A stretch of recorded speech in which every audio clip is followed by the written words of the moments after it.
à Chartres, tous ces fils de bourgeois, qui sont les fils des procureurs, des avocats, des notaires, sont tous influencés par cet esprit des Lumières, et tous ces jeunes gens et moins jeunes, font partie d'une loge maçonnique, c'est ainsi qu'on appelle ça, une loge maçonnique, qui s'appelle la loge de la fidélité. Le citoyen Roux fait partie de cette loge, mais il n'est pas le seul. Il y a d'autres chartrains comme Brissot, peut-être vous en avez entendu parler, comme Pétion, comme Sergent Marceau, à ne pas confondre avec le général Marceau, c'est son beau-frère. Tous ces gens-là font partie de ces loges maçonniques. C'est un lieu d'échange et où vraiment on espère en un monde meilleur, c'est-à-dire qu'on essaye de corriger les erreurs de la monarchie, notamment pour tout ce qui concerne le droit. Et ces jeunes gens, qui sont généralement d'ailleurs de familles de juristes, sont très attentifs à tout ce qui concerne l'organisation de la société, l'administration, mais aussi la justice. L'un des grands reproches qui a été fait à l'Ancien Régime, c'est pas tellement, contrairement à ce qu'on pense, la demande de la liberté, parce que la liberté, c'est un concept extrêmement abstrait pour l'époque. La liberté, en fait, ce que les gens demandent, c'est la justice, parce que l'Ancien Régime est fondamentalement injuste, et injuste notamment par rapport à l'impôt. Vous savez que le clergé et la noblesse ne paient pas l'impôt. Donc c'est le tiers-état, le peuple qui paie l'impôt, et ça c'est très très mal ressenti, ce qui fait que, comme on doit payer beaucoup d'impôts, on truque, il y a des moyens de ne pas respecter la loi de l'époque, là je parle avant la République, justement en trafiquant entre guillemets, par exemple, on fait du trafic de sel, ce qu'on appelle le faux solnage. Bon, c'est tellement banal qu'en Bretagne, c'est vraiment un commerce répandu, le faux solnage, S-A-U-L-N-A-G-E.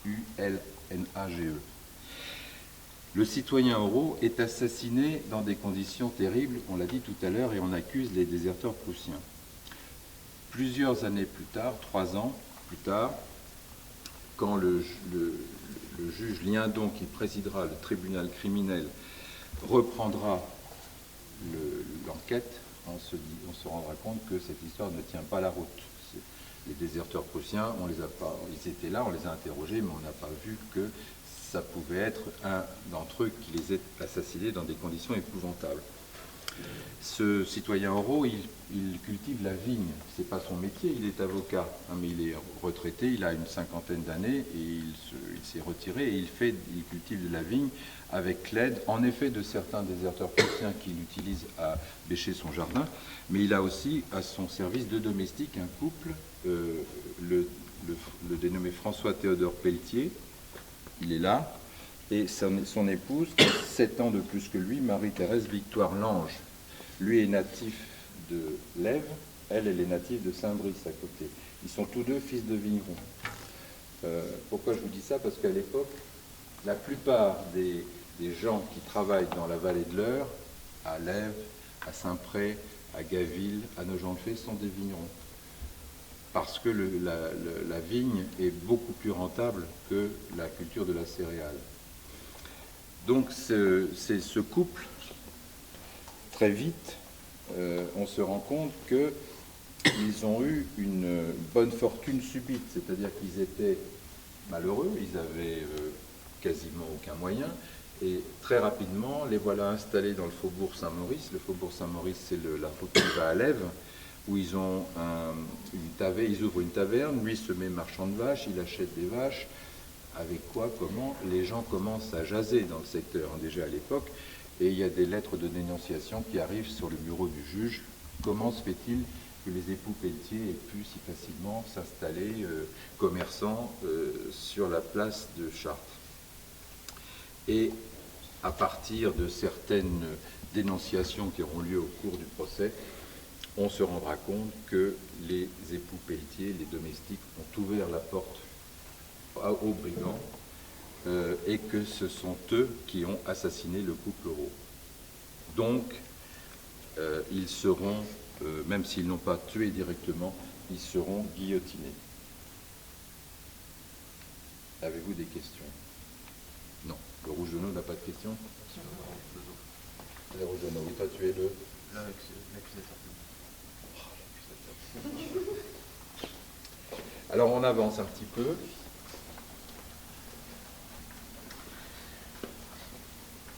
Avancez s'il vous plaît, parce que sinon vous n'allez pas voir.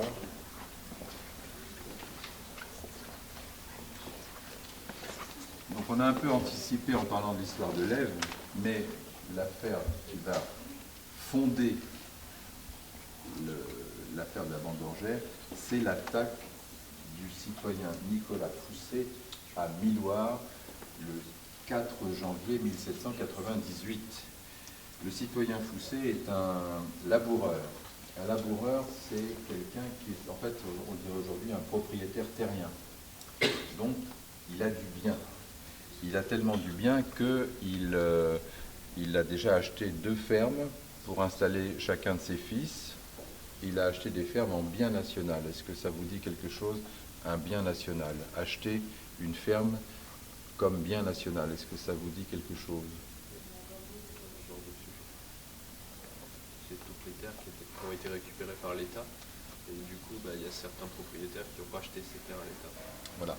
Donc généralement, ce sont soit les terres du clergé, qui sont extrêmement nombreuses, soit les terres d'aristocrates qui ont émigré, parce que beaucoup d'aristocrates propriétaires fonciers très importants ont émigré, ils sont partis à l'étranger pour sauver leur peau. Certains sont restés, et ceux-là ont pu conserver leurs biens, mais ceux qui ont émigré, leurs biens ont été saisis.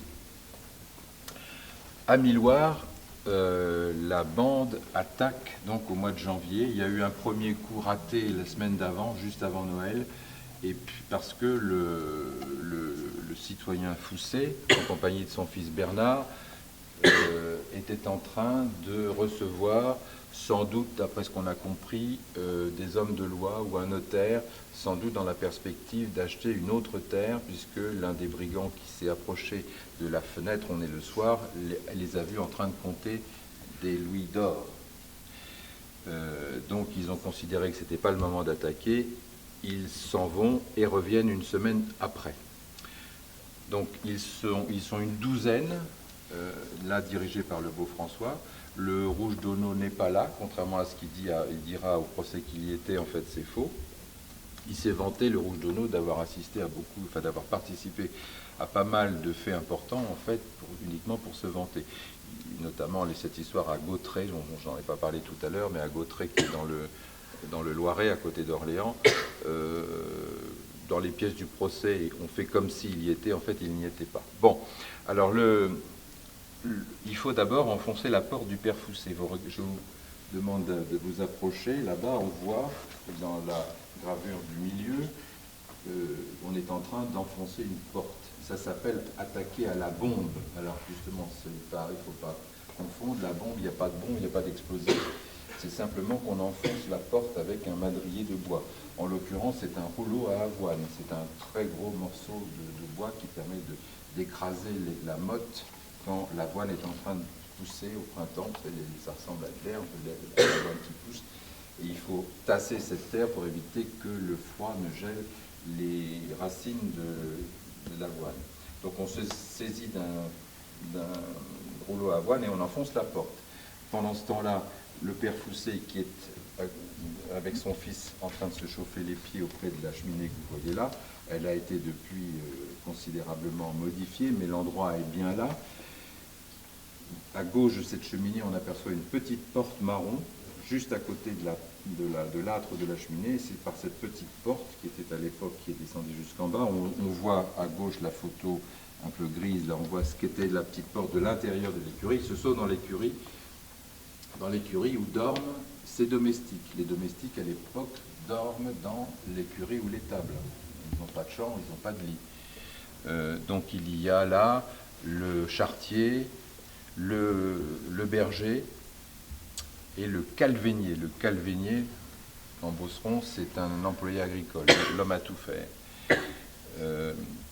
Les brigands se saisissent de tous ces personnages et pour ne pas être embêtés par eux, ils les jettent dans la cave. La cave, elle est toujours là, elle n'a pas changé. On voit ici exactement comme elle est aujourd'hui. Donc on jette tout le monde dans la cave, sauf le père Foussé, approchez-vous, à qui on fait subir le supplice du feu. Donc c'est le premier de ces personnages, de ces victimes, qui est soumise à l'épreuve du feu.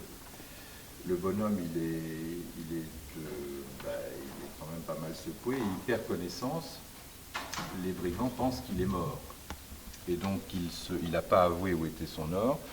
Les brigands se saisissent de tout ce qu'ils peuvent prendre. Il y a chez le père Foussé des objets en argenterie, des timbales en argent, des objets, des colifichets et des vêtements. Ça, c'est très frappant dans les pièces du procès, si vous les avez bien étudiées. Très souvent, il y a des listes très importantes de vêtements. Pourquoi vole-t-on autant de vêtements? C'est assez étrange. Alors, il y a plusieurs raisons. D'abord parce que les vêtements ont une valeur. Les beaux vêtements valent cher. À l'époque, toutes les manufactures sont arrêtées. Les manufactures qui font du tissu sont arrêtées. Donc le vêtement devient une valeur marchande. Mais ce n'est pas la vraie raison. La vraie raison, c'est qu'il faut très souvent changer d'apparence. La seule façon d'être repéré dans la plaine par les gendarmes et les témoins, c'est le signalement. Hein, il avait un polo noir, un jean bleu, des baskets blanches.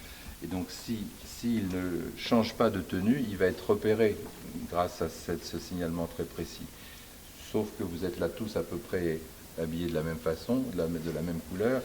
Mais donc, à l'époque, on a une veste verte, une culotte jaune. Et donc, si la police a repéré ce signalement, c'est très facile de retrouver le contrevenant. En revanche, s'il a changé de tenue, on ne le retrouvera pas dans la plaine. Alors, approchez-vous. Moi, un personnage là, qui joue le fils Foussé, Bernard Foussé. C'est qui Bernard? Il est où? Bernard, oui. Alors Bernard, il a été à la Vendée. Est-ce que ça te dit quelque chose? Pourquoi Bernard a-t-il été à la Vendée? La Vendée, c'est cette région, cette province. Hein. Donc la Vendée, on l'a évoqué tout à l'heure, le royaume, enfin la République, pardon, est en guerre intérieure. Il y a la révolte de tout l'Ouest, c'est-à-dire la Bretagne, la Vendée, qui sont généralement des gens très catholiques et assez monarchistes, et qui sont en opposition avec la République. La République entreprend des guerres pour mettre tout le monde à la raison, et donc la République envoie des troupes dans la Vendée. Vous verrez tout à l'heure en partant le tableau qui est là-bas, qui représente, le tableau avec son cadre doré, qui représente la bataille du Mans. La bataille du Mans, c'est la victoire des armées républicaines dirigées par le général Marceau à la bataille du Mans, où on a massacré les populations en révolte. Marceau lui-même, ainsi que Kléber, l'autre général en chef des Républicains, confieront eux-mêmes que c'était un horrible carnage, et ils en concevront un regret. Le mot est faible. Ils n'étaient pas très fiers de ce qu'ils avaient fait. Donc Bernard Foussé a rencontré certains membres de la brigade, de certains membres des brigands à la Vendée. Et l'un des brigands, je crois que c'est le borgne du Mans, Jacques Richard, le borgne du Mans, qui cherche absolument à savoir s'il est là, le fils Foussé. Est-ce que Bernard est là, dit-il en arrivant? Est-ce qu'il a, il veut le reconnaître à des pendants d'oreilles. Vous savez qu'à l'époque, les garçons portent des anneaux d'oreilles à l'oreille. C'est à la mode. Il a apparemment de belles boucles d'oreilles, le Bernard Foussé, mais il les a enlevées, donc il ne le reconnaît pas. Excusez-moi, c'est pas 100 pouces? C'est 100 pouces, oui, c'est 100 pouces qui dit, oui, je ne savais plus citer, oui. 100 pouces, il va couper les cheveux. Oui, qui dit j'ai connu Foussé à la Vendée. Et donc on s'est dit que du coup ça a transformé un petit peu son personnage, le personnage pardon, de Bernard Fousset, qui du coup doit être dans une grande culpabilité d'avoir livré finalement Oui, alors l'information. en fait, il s'est vanté d'avoir un père qui avait du bien en Beauce, donc ça a évidemment attiré l'attention de Sampouce. Et puis il y a aussi un petit calvénier, alors je ne sais plus comment il s'appelle, qui a fait la moisson auparavant chez le père Fousset et qui a dit à ses camarades comment était organisée la ferme, combien y avait-il de gens, etc. Donc il y a deux personnes, Sampouce et ce jeune mioche. On parlera des mioches tout à l'heure. Si j'y pense pas, vous me demanderez de parler des mioches. Il y avait deux personnes qui ont bien raconté ce qui se passait à la ferme de Miloire, qui ont facilité l'attaque. Donc là, vous avez la représentation de la force publique. Alors, là, le personnage central dans le tableau, c'est un garde national. Les gardes nationaux, c'est une sorte de milice. Tous les citoyens en âge de combattre, dès l'âge de 18 ans, tous les hommes veufs, sans famille, célibataires, sont engagés dans la garde nationale. Ça, c'est un officier. Il y a des simples soldats de la garde nationale. Il doit y en avoir un là. Voilà, il y a ici. Ils ont un uniforme reconnaissable. Et vous avez aussi là en bas un uniforme de hussard. Parce que les gendarmes que vous voyez ici à cheval ne suffisent pas à courir après les voleurs. Et très rapidement, on va faire appel à l'armée pour pouvoir éradiquer les brigands. Alors, si vous vous approchez très près, vous allez voir, mesdemoiselles, regardez, mesdemoiselles, vous qui êtes des spécialistes des questions de cheveux, regardez comment est coiffé le hussard. Mais les garçons, vous pouvez regarder aussi. Et vous pouvez le voir, regardez aussi celui-ci. Qu'est-ce que vous voyez en matière de cheveux? Regardez de près. Comment sont les cheveux du hussard? Oui. Voilà. Donc, il a même une tresse. Il a une tresse. Pourquoi est-ce qu'un hussard tresse-t-il ses cheveux, à votre avis? Là, il faut réfléchir. C'est pas uniquement pour faire joli. Pourquoi il court les avoir dans les yeux? Ça pourrait être ça, pour ne pas les avoir dans les yeux, mais c'est pas tout à fait la vraie raison. Pourquoi le hussard a-t-il une natte derrière et de chaque côté, hein? Regardez, il a 3 nattes. Est-ce que vous avez déjà vu défiler sur les Champs-Élysées la garde républicaine à la télévision? Non? Bon. Comment est le casque des gardes républicains aujourd'hui? C'est quand même caractéristique. Qu'est-ce qu'a un garde républicain aujourd'hui encore sur son casque? Non, pas une plume, ça on s'approche. Il y a une décoration sur le casque du garde républicain aujourd'hui. Oui. Il y a une queue de cheval. Derrière le casque du garde républicain, il a une queue de cheval. C'est exactement le même principe que la natte du hussard.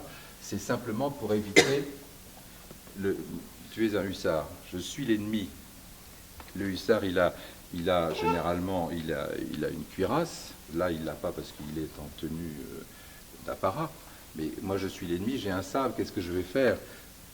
Je vais taper le hussard là, parce que c'est le seul endroit vulnérable. Et s'il y a ces nattes, mon sabre va riper sur son cou. Je ne vais pas pouvoir le tuer. C'est le même principe pour le garde républicain. Il a cette queue de cheval qui empêche le coup de sabre dans le cou, le coup du lapin. Oui? C'est bien vu, hein? Approchez. Si je peux me permettre, au niveau du temps, Bon. toute vitesse. Est-ce qu'on pourrait garder une demi-heure à la fin? Oui. Donc ça veut dire qu'il faut qu'on arrête à quelle heure? À 11h? C'est bon qu'on parte à 11h30. D'accord. Vous avez des cas, Avancez. Donc, on a parlé tout à l'heure du borgne de Jouy qui balance, hein, donc on ne va pas trop le dire. Le borgne de Jouy est interrogé par le juge Fougeron qui est ici, dans son château de Villeprévost, dans le salon qu'on peut voir encore aujourd'hui. Le juge Fougeron, c'est le juge de paix du canton d'Orgères-en-Beauce. Et donc le juge Fougeron a l'idée de non pas d'emprisonner le borgne de Jouy, mais de l'utiliser comme dénonciateur pour pouvoir reconnaître ses complices dans la plaine. Donc les gendarmes entraînent avec eux le borgne de Jouy. Et c'est avec lui que les gendarmes vont pouvoir mettre hors d'état de nuire les principaux brigands, dont le beau François. Alors, mais le juge Fougeron, sa maison de Villeprévost qui est là, ce petit château, n'est pas fait pour accueillir des dizaines et des dizaines de contrevenants. Donc il commence à les enfermer dans sa cave, mais très vite il est obligé de les enfermer dans son colombier, puis il faut très vite les envoyer à Chartres pour être soumis à la justice chartraine.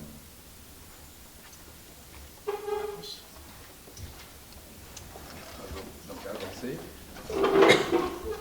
Alors on n'a pas tellement parlé de l'origine de ces personnages. On a dit tout à l'heure, là je parle des brigands, que certains étaient d'Orléans.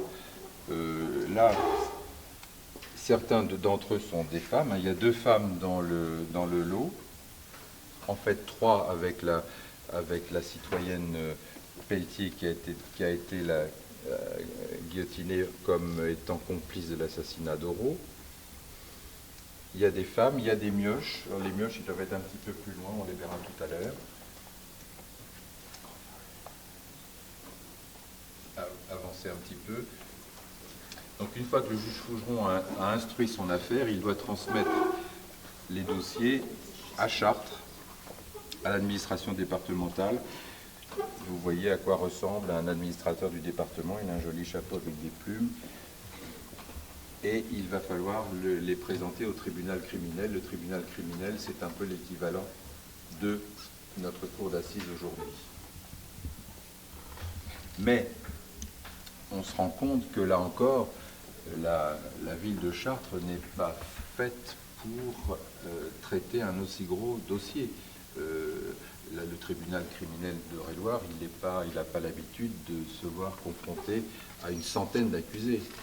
Donc ça pose là un problème juridique, d'abord parce que le personnel juridique n'est pas assez compétent, d'après ce que disent les responsables départementaux. Il faut trouver un vrai président du tribunal criminel qui soit à la hauteur des enjeux, c'est-à-dire un vrai guillotineur qui n'aura pas peur de condamner les coupables. Alors on va chercher un certain Gilbert Liendon, je vous en parlerai tout à l'heure. Gilbert Liendon, avancé, qui est le substitut de l'avocat général qu'on appelle l'accusateur public de sinistre réputation qui s'appelle Fouquier-Tinville. Alors, si on va chercher Liendon un guillotineur, c'est que dès le départ, on veut faire un exemple. Oui, on sait de toute façon que les principaux personnages de la bande seront guillotinés. Oui, on peut faire un exemple. Bien sûr, on pense à l'exemplarité de la peine, mais on veut surtout avoir quelqu'un qui est capable de conduire un dossier aussi compliqué, parce que c'est des milliers de pages, ce dossier, hein, et surtout qui n'aura pas peur d'actionner la guillotine. Et là, pour le coup, Liendon, il n'a pas peur d'actionner la guillotine parce qu'il a été accusateur public sous la Terreur. Est-ce que ça vous dit quelque chose, la Terreur ? La Terreur, hein, c'est l'époque grosso modo de Robespierre, c'est-à-dire 1793-1794. Robespierre est renversé en juillet 1794, après une période terrible, donc on appelle la Terreur, où les personnes qui étaient présentées à la justice n'avaient pas droit à un procès équitable. Ils n'avaient même pas droit à un avocat. En fait, c'était simplement une identification de la personne. On lui disait, bon, c'est bien vous, oui, tac, et donc guillotiné. Chaque jour, il y avait des dizaines de gens qui étaient guillotinés de cette façon. Voilà, alors. Donc, on se trouve, grâce aux dénonciations du borgne de Jouy, confronté à un problème insoluble qui est l'installation de ces dizaines et dizaines, voire centaines de gens, parce qu'il y a une centaine de personnes qui seront accusées, mais ça veut dire qu'on en a interrogé et mis sous clé un plus grand nombre. Donc voilà à quoi ressemblait le plan de la prison de Chartres à l'époque. Vous êtes tous de Chartres? Non. Oui, voilà. Donc tout près du marché couvert dont on parlait tout à l'heure, il y a aujourd'hui une très belle route qu'on appelle le parloir aux bourgeois, à côté du marchand de vin. L'entrée de la prison qu'on aperçoit là, la porte d'entrée, est presque en face cette voûte. Hein. L'immeuble qui est là n'existe plus, n'existait pas, pardon. Donc la prison est complète. Alors vous avez là une représentation ancienne du château, ce qu'on appelle le donjon, le château, on l'a là aussi.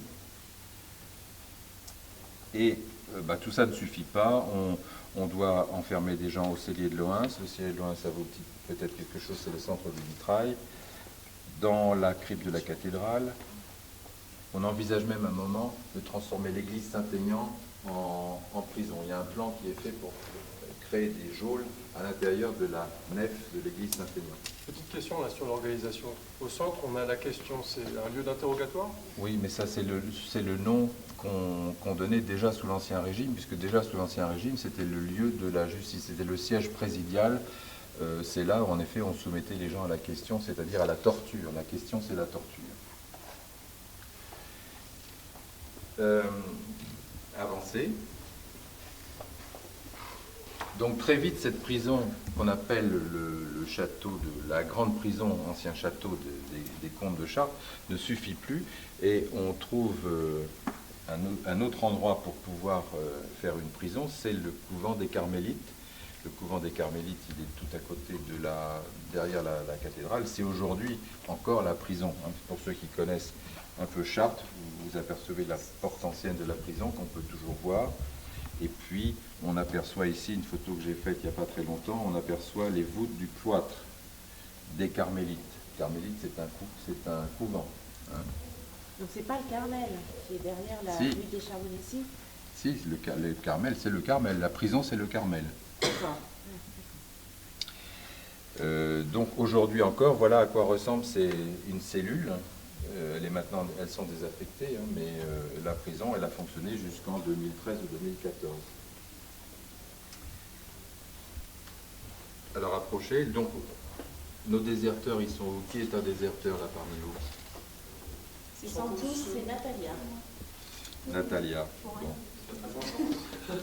Donc, les déserteurs ont une grande vertu pour les brigands, c'est que d'abord ils sont armés, ils ont récupéré de l'armée leurs pistolets, et surtout ils sont relativement pas impressionnés par la mort, parce qu'ils ont vu des choses épouvantables à la guerre. Hein. Quand on est à la guerre, on est confronté à la mort. Donc ils sont des hommes de main relativement efficaces pour les brigands. Donc la cloche, Roncin dit Robin Jean le Canonnier ou Thomas Roncin le Grand Dragon sont des déserteurs qui viennent armés rejoindre la bande. Tout à l'heure, on a parlé des mioches. Alors les mioches, c'est qui, c'est quoi? Qui est le plus jeune d'entre vous?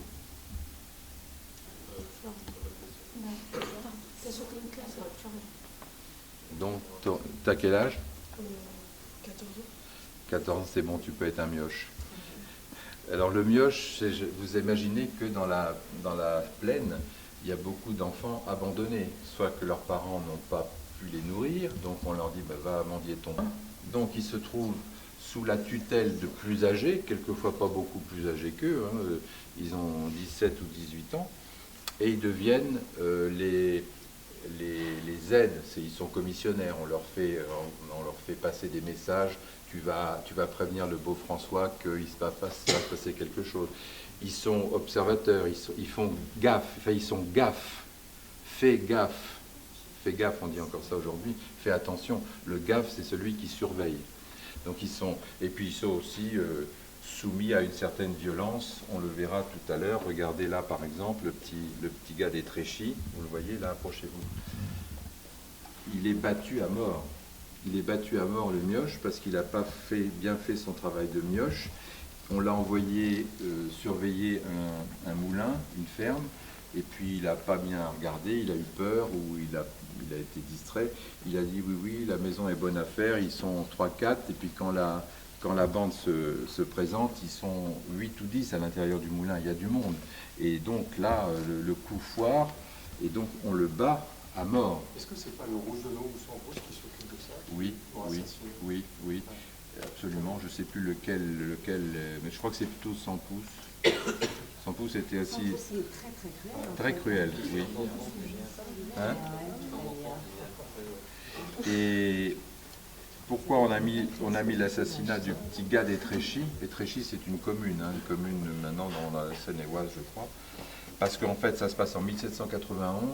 Et au procès, c'est l'affaire la plus ancienne qu'on va retenir au procès. Parce que là encore, si on avait du temps, on pourrait expliquer le procès plus en avant, mais on pourrait remonter très loin dans le temps.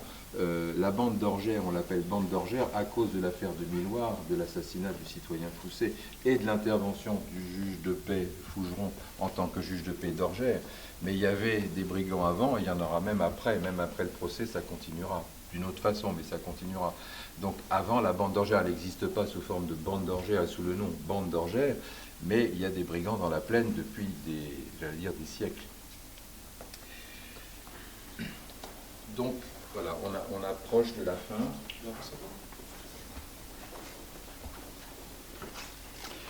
Voilà. Donc, je vous ai dit tout à l'heure que le problème juridique qui se pose, c'est de faire appel à un président du tribunal criminel qui n'est pas la main qui tremble au moment du verdict. Et donc ce Liendon, pourquoi on va chercher Liendon? Parce qu'en fait, il a une propriété dans l'ouest du département à la Ferté-Vidame. Peut-être vous connaissez la Ferté-Vidame, vous êtes allé visiter, c'est une promenade très intéressante. Il y a un château, certes en ruine, mais qui reste encore extrêmement impressionnant. Il y a peut-être une photo quelque part, non, je ne sais pas. La Ferté-Vidame, c'est le fief du duc de Saint-Simon. Est-ce que ça vous dit quelque chose, le duc de Saint-Simon? Non. Madame Millet ne vous a pas, on n'apprend plus les mémoires du duc de Saint-Simon en classe. C'est trop compliqué. C'est un mémorialiste, c'est quelqu'un qui raconte le siècle de Louis XIV et la cour de Louis XIV d'une façon très détaillée, généralement très méchante, et ce personnage vivait en Eure-et-Loire. Bon. Avec une forme d'humour d'ailleurs, du sarcasme. Voilà. Marcel Proust était très admirateur du duc de Saint-Simon. Donc, l'affaire est devenue une affaire d'État. On est parti d'un simple fait divers. C'est d'ailleurs comme ça que j'ai intitulé ma conférence, d'un fait divers à une affaire d'État. L'assassinat du citoyen Fousset à Miloire, ça pourrait être qu'un simple fait divers. En fait, ça devient une affaire d'État quand le gouvernement envoie l'armée, les hussards, et quand on fait appel à un avocat général, Liendon, qui vient de Paris. Donc l'affaire prend une toute autre proportion, et c'est à ce moment-là que cette histoire d'Orgères deviendra une affaire extrêmement importante dans l'histoire judiciaire française. C'est ça, il ne faut pas perdre ça à l'idée. C'est une affaire très importante dans les annales de l'histoire judiciaire. Alors, on a trouvé une prison chez les Carmélites, mais il faut après trouver un endroit pour avancer un petit peu le tribunal, pour loger le tribunal. Et donc, on trouve qu'à côté de la prison, utiliser la chapelle des Carmélites, c'est pas mal. Alors, la chapelle des Carmélites, vous la voyez aujourd'hui, c'est toujours la salle du tribunal. Je suppose que vous n'êtes jamais allé au tribunal. On va y aller jeudi. Vous allez voir, monsieur le procureur Patrice Olivier Morel, oui. Il est déjà venu nous voir. Bon. Donc, en fait, les décisions qui ont été prises à l'époque du directoire d'installer le tribunal dans la chapelle des Carmélites est toujours effective aujourd'hui, puisque le tribunal y est toujours installé. Donc Liendon mène son procès tambour battant pendant 4-5 mois. On condamne une centaine de personnes, on en condamne à mort 23, 2 se suicident en prison, dont Sampousse, parce que Sampousse, il sait très bien que de toute façon, si c'est pas la guillotine qui lui enlève la vie, c'est ses camarades qui vont lui faire la peau parce qu'il a trahi, et Sampousse va finir par se mettre à table devant la justice. Donc sur les 23, il y en a 21 qui sont présentés à la guillotine, à l'exécuteur des basses œuvres, hein, c'est le nom du bourreau. Pour ceux qui n'ont été avancés, s'il vous plaît, parce que sinon vous ne pouvez pas comprendre. L'échafaud. L'échafaud. Qu'est-ce que c'est l'échafaud? L'échafaudé, en français, ça veut dire quoi? Un échafaud, c'est... Un échafaud, c'est cette installation en bois sur lequel on pose la guillotine, mais pas seulement la guillotine, l'échafaud, ça peut être aussi une exposition en place publique d'un personnage encore vivant. Pour ceux qui ont été condamnés à la prison ou au bagne, hein, il y a soit des condamnations à des peines de prison, soit des condamnations au bagne. Les bagnes, c'est des travaux forcés. Ils sont exposés en place publique. Alors, on leur met, on les attache, on met un petit panneau avec leur nom et ce qu'ils ont fait. Et ils sont soumis pendant toute la journée à l'opprobre public. On les insulte, on les conspue, on leur crache à la figure. C'est arrivé à Chartres face à l'actuelle mairie. Voilà, sur la place du marché au blé. Tous ceux de la bande qui n'ont pas été condamnés à la guillotine ont été exposés en place publique. Ça, j'en parle dans le bouquin. Donc là, on vous a mis, voilà à quoi ressemblent les pièces du procès original. Hein. Peut-être que vous avez vu déjà les pièces imprimées du procès. Non? Vous les avez pas vues encore? Bon, ben, donc voilà à quoi ressemblent les questions-réponses d'un individu qui a été présenté. Alors vous avez une... Voilà, c'est l'interrogatoire fait par Simon-Étienne Paillard, le directeur du jury de l'arrondissement.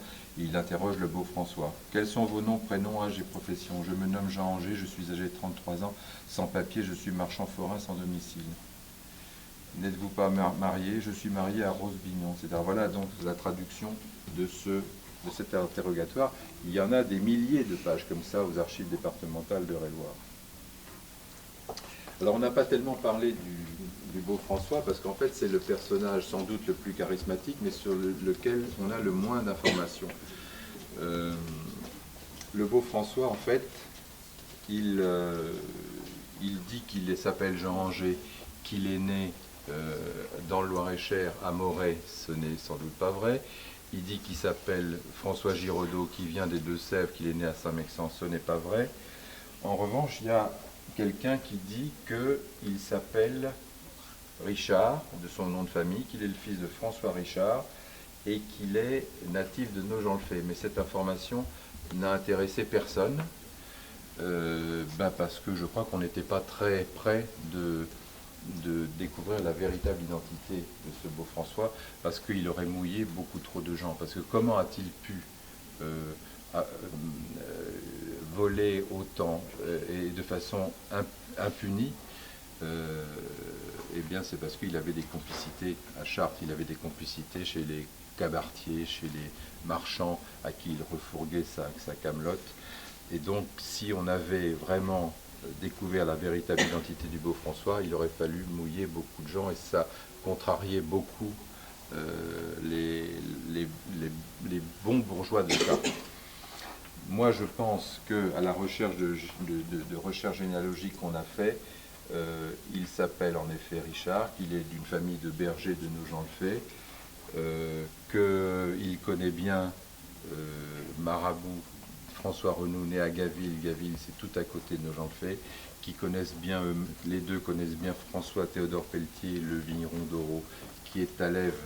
Lèves, Gaville, Nogent-le-Fay, ce sont des communes qui sont à quelques kilomètres de l'une de l'autre. Tous ces gens sont en lien avec le monde de la vigne. Et quand en 1824, on va trouver dans les bois de la banlieue, les bois de la banlieue, c'est sur la route de Paris entre Carrefour et l'aérodrome, on va trouver dans un bois le corps d'un personnage inconnu, il va être déclaré comme n'ayant pas été identifié.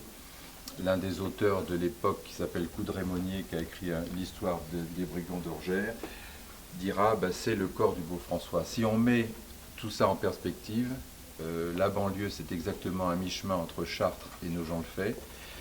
Si on met en perspective ce lieu géographique de la banlieue entre Chartres et Nogent-le-Fait, si on met en cohérence les liens entre Gaville, Lèves à travers le Marabout et à travers François Pelletier, et ce témoin important qui dit « moi je sais » qui s'appelle Richard, eh bien on peut penser raisonnablement, et c'est la thèse que je défends dans le livre, que le beau François est un gars du pays chartrain. Voilà. Parce qu'on a beaucoup fantasmé sur ce personnage, des tas d'identités. Oui, ben oui. Vous parliez de Vidocq la dernière fois. Alors il y a un auteur local qui a inventé cette fantaisie. Là, ne m'embarquez pas sur ce terrain-là parce que je serai assez sévère. Justement, moi j'ai tout fait pour ne pas entrer dans ce délire qu'on continue à alimenter encore aujourd'hui. Et c'est ce qui a certainement véhiculé cette histoire de la bande d'Orgères depuis 1800, c'est les fantasmes autour de ce personnage. Oui, et surtout alimenté par les journaux. Là, vous avez ici une publicité du Petit Bosseron, cette publicité qui fait l'affiche. C'est un feuilleton avec des images d'Épinal. Oui, il y avait même à l'époque des petits feuilletons sous forme de petits fascicules. Donc moi, j'ai essayé de prendre le contre-pied de ça. Je ne sais pas si je suis parvenu, mais en tout cas, j'ai voulu donner au beau François une identité. Je pense que c'est ça, mais ce n'est pas les identités qu'on lui a prêtées. Parce que personne n'a pu prouver qu'il était né à Saint-Mexan dans les Deux-Sèvres ou dans le Loir-et-Cher. Personne n'a jamais dit oui, je le connais, il est de Moret dans le Loir-et-Cher ou il est de Saint-Mexan. Et d'ailleurs, quand même à l'époque, on a envoyé des courriers à Saint-Mexan, les juges ont répondu non, il n'y a pas de personnage qui correspond à ce nom, à cette date de naissance dans notre département. Il est 11h pile. Formidable.